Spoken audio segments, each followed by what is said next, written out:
Shanae. And Nneka Ogwumike. Tomorrow is the WNBA Draft, with both of us being a part of leadership on the WNBPA as the president. And vice president. Yes, we keep it in the family. Any other year, we'd be in New York City right now, enjoying all of the draft festivities, welcoming in this new amazing class. We are very excited to still continue to be a part of it. It's tough, because we can't physically be there, but that does not mean we can't get creative and also impart our own experiences and our thoughts and our excitement around the draft. It's actually really funny thinking about the draft because I was just like, okay, we are in an abnormal time. We can't see each other. You can't get that jersey moment. But for these draftees, they're still going to be excited. Like, just the fact of that anticipation of waiting for your name to be called. It just like took me back to like how everyone, you were number one pick, I was number one pick. Even then we still were like, oh my gosh, like there was that nervous excitement. You don't know what's gonna happen. I didn't understand the magnitude of being drafted number one until you got drafted. When you were drafted number one, obviously me, like I'm compared to like, she better go number one, she's gonna be number one. And then when you did it, I was like, ooh, I wanna do that too. And so I think that was my stress because I was like, that's kind of like a cool feeling to have for your lifetime, just being a number one draft pick. So once you did it, let me get that. The draft wasn't even on your radar until late your senior year. Yeah. But I did everything to prepare to be drafted. Like I graduated early and everything. But you definitely helped me realize that I needed to prepare to get drafted, which was very interesting. I'm not even the cool one in my family. You know this. Everyone knows this.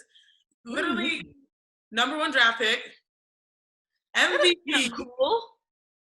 Nneka, you're cool. Okay. I'm goofy and corny. You're cool. Everyone's pretty much cooler than me. But if you think about it, like your criteria is like 3 heavy hitters: number one draft pick, MVP, and when you won MVP, you shot like the highest percentage ever in the history of basketball. I remember it was like 4 or 5 games you didn't miss a shot. Everyone's like, how is this happening? And of course it amounted into a championship season. Hey, so I just kind of want to switch gears, because not just only being like members of the WNBA, but we're also members of the union and the Players Association. I take so much pride in being the president. I'm not gonna lie, I say this all the time. My favorite part is how I get to engage with the players and even the league and of course our staff and being able to represent the league literally in true fashion as we live out being amazing professional female athletes in a world that is so dominated in the male space. But I truly feel as though like we're pioneers in for women in the workplace, women in sports, women of color. This is the first time we were like actually in the workplace, looking at the numbers, getting the realities, but then also pushing the league forward, finding creative solutions to advance not just women in sport, as you said, but women, period. But to me, what I loved was the process.